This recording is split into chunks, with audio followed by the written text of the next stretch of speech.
నమస్తే, welcome to 99 TV. నేను సంజన. సంక్రాంతి పండుగ సమయం అంటేనే రహదారులపై రద్దీ పెరిగే కాలం. ఊళ్లకు వెళ్లే ప్రయాణాలు, బంధువుల ఇళ్లకు వెళ్లే వాహనాల సంఖ్య ఒక్కసారిగా పెరుగుతుంది. ఈ నేపథ్యంలో విజయవాడ నగరానికి సంబంధించిన ఒక కీలకమైన తీపి కబురు ప్రయాణికులకు అందింది. విజయవాడ వెస్ట్ బైపాస్ ను సంక్రాంతి పండుగ సందర్భంగా పాక్షికంగా వాహనాల రాకపోకలకు తెరవాలని అధికారులు నిర్ణయించారు. దీనివల్ల విజయవాడ నగరంలో ట్రాఫిక్ సమస్యలు కొంతవరకు తగ్గడమే కాకుండా గుంటూరు, ఏలూరు, హైదరాబాద్, విశాఖపట్నం వైపు వెళ్లే ప్రయాణికులకు పెద్ద ఊరట కలగనుంది. విజయవాడ వెస్ట్ బైపాస్ లో కాజా నుంచి గొల్లపూడి వరకు ఒకవైపు మాత్రమే వాహనాల రాకపోకలకు అనుమతి ఇవ్వనున్నారు. ఈ తాత్కాలిక ఏర్పాటును ప్రధానంగా సంక్రాంతి రద్దీని దృష్టిలో ఉంచుకుని చేపట్టారు. మొదటిగా కార్లు, బైక్ల వంటి చిన్న వాహనాలకు మాత్రమే అనుమతిస్తారు. భారీ వాహనాలను ప్రస్తుతం అనుమతించరు. ఈ ఏర్పాటుతో గుంటూరు నుంచి ఏలూరు వైపు వెళ్లే వాహనాలు ఇకపై విజయవాడ నగరంలోకి ప్రవేశించాల్సిన అవసరం ఉండదు. నేరుగా బైపాస్ మీదుగా ప్రయాణించి గమ్యస్థానాలకు చేరుకునే అవకాశం లభిస్తుంది. ప్రస్తుతం గుంటూరు వైపు నుంచి వచ్చే వాహనాలు విజయవాడ నగరం గుండా ప్రయాణించాల్సి వస్తోంది. దీనివల్ల నగరంలోని ముఖ్య రహదారులపై తీవ్రమైన ట్రాఫిక్ జామ్లు ఏర్పడుతున్నాయి. ముఖ్యంగా పండుగల సమయంలో ఈ సమస్య మరింత తీవ్రంగా ఉంటుంది. వెస్ట్ బైపాస్ ను పాక్షికంగా తెరవడం వల్ల ఈ సమస్యకు కొంత పరిష్కారం లభిస్తోందని అధికారులు భావిస్తున్నారు. గుంటూరు నుంచి వచ్చే వాహనాలు కాజా వద్ద బైపాస్లోకి ప్రవేశించి గొల్లపూడి చేరుకుని అక్కడి నుంచి చినౌటిపల్లి మీదుగా ఏలూరు రోడ్డుపైకి వెళ్లే అవకాశం ఉంటుంది.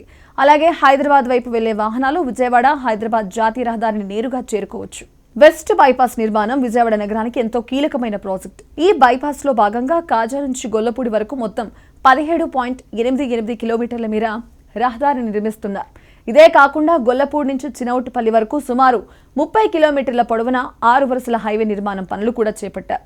గొల్లపూడి, చినౌటిపల్లి మధ్య రోడ్డు పనులు ఇప్పటికే పూర్తయ్యాయి. నవంబర్ నెల నుంచే ఈ మార్గంలో అన్ని రకాల వాహన రాకపోకలకు అనుమతి కూడా ఇచ్చారు. ఇప్పుడు కాజా నుంచి గొల్లపూడి మధ్య రహదారిని కూడా ఒకవైపు వాహనాలకు అనువుగా సిద్ధం చేస్తున్నారు. ముఖ్యంగా కాజా నుంచి గొల్లపూడి దిశగా వెళ్లే మార్గం పూర్తవడంతో చెన్నై, కోల్కతా జాతీయ రహదారిని వెస్ట్ బైపాస్ కు అనుసంధానం చేసే పనుల్లో ఒకవైపు ఇప్పటికే పూర్తయింది. దీనివల్ల చెన్నై, ఒంగోలు, గుంటూరు వైపు నుంచి వచ్చే వాహనాలు కాజా వద్ద వెస్ట్ బైపాస్ లోకి ప్రవేశించి గొల్లపూడి చేరుకునే అవకాశం లభిస్తోంది. ఈ మార్పుల వల్ల విజయవాడ నగరానికి వచ్చే వాహనాల సంఖ్య గణనీయంగా తగ్గే అవకాశం ఉంది. ఇప్పటి వరకు నగరంలోకి ప్రవేశించే సిగ్నల్ వద్ద ఆగి ట్రాఫిక్ జామ్లలో ఇరుక్కుపోయే వాహనాలు ఇకపై నగరాన్ని దాటకుండా బైపాస్ ద్వారా ప్రయాణించగలుగుతాయి.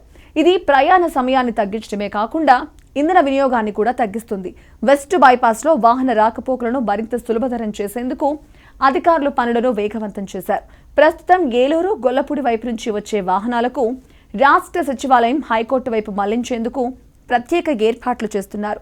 కృష్ణానదిపై నిర్మించిన వంతెన, సీడ్ యాక్సిస్ రోడ్ను దాటిన తర్వాత టోల్ ప్లాజా సమీపంలో వాహనాలను మంగళగిరి, మందడం రోడ్లోకి మళ్లిస్తున్నారు. అక్కడి నుంచి సచివాలయం, హైకోర్టు వైపు మళ్లేందుకు అనుమతిస్తున్నారు. ఈ ఏర్పాటుతో వాహనదారులకు గణనీయంగా ప్రయాణ సమయం తగ్గుతుంది. ఇక గొల్లపూడి వైపు నుంచి వచ్చే వాహనాలను ఇలాఖరు నాటికి హైలాండ్ రోడ్డు వరకు అనుమతించేలా బైపాస్ లో 2 వైపుల పనులు పూర్తి చేయాలని అధికారులు ప్రణాళిక రూపొందించారు. వెస్ట్ బైపాస్ నుంచి హైలాండ్ రోడ్ లో దిగే వాహనాలు చెన్నై, కోల్కతా జాతీయ రహదారి సర్వీస్ రోడ్లోకి వెళ్లేలా ఏర్పాట్లు చేస్తున్నారు. ఈ మార్పులతో వాహనదారులు మరింత సులభంగా తమ గమ్యస్థానాలకు చేరుకునే అవకాశం ఉంటుంది. భద్రతా దృష్ట్యా కూడా వెస్ట్ బైపాస్ ను ప్రత్యేక శ్రద్ధ చూపుతున్నారు. కృష్ణా నదిపై నిర్మించిన వంతెనపై ఇప్పటికే లైటింగ్ ఏర్పాటు చేశారు. అలాగే పాలవాగు, కొండవీటి వాగుల వద్ద నిర్మించిన వంతెనలు, అండర్ పాస్ల వద్ద కూడా ఇరువైపులా లైటింగ్ ఏర్పాటు చేస్తున్నారు. రాత్రి సమయంలో ప్రయాణించే వాహనదారులకు ఎలాంటి ఇబ్బందులు కలగకుండా ఈ ఏర్పాట్లు చేస్తున్నారు.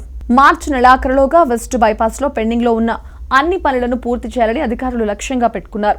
ఆ తర్వాత ఏప్రిల్ 1 నుంచి వెస్ట్ బైపాస్ ను పూర్తి స్థాయిలో అందుబాటులోకి తీసుకురావాలని యోచిస్తున్నారు.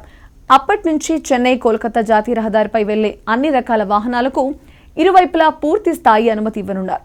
అప్పుడు వెస్ట్ బైపాస్ పూర్తిగా ప్రారంభమైనట్లే అవుతుంది.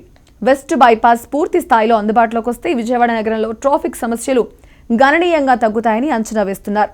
నగరంలోని ప్రధాన రహదారులపై వాహనాల రద్దీ తగ్గి స్థానికులకు కూడా ప్రయాణం సులభంగా మారనుంది. ముఖ్యంగా పండుగల సమయంలో ఎదురయ్యే ట్రాఫిక్ ఇబ్బందులకు ఇది శాశ్వత పరిష్కారంగా నిలవనుంది. మొత్తంగా చూస్తే సంక్రాంతి పండుగ సందర్భంగా వెస్ట్ బైపాస్ ను పాక్షికంగా తెరవడం ప్రయాణికులకు పెద్ద ఊరటగా మారనుంది. ఇది కేవలం తాత్కాలిక ఏర్పాటు అయినప్పటికీ రాబోయే రోజుల్లో విజయవాడ నగర రవాణా వ్యవస్థలో కీలకమైన మార్పులకు ఇది తొలి అడుగుగా భావించవచ్చు. అన్ని పనులు పూర్తయిన తర్వాత వెస్ట్ బైపాస్ విజయవాడకు ఒక కీలక రవాణా మార్గంగా మారి నగర అభివృద్ధికి మరింత ఊతమివ్వనుంది.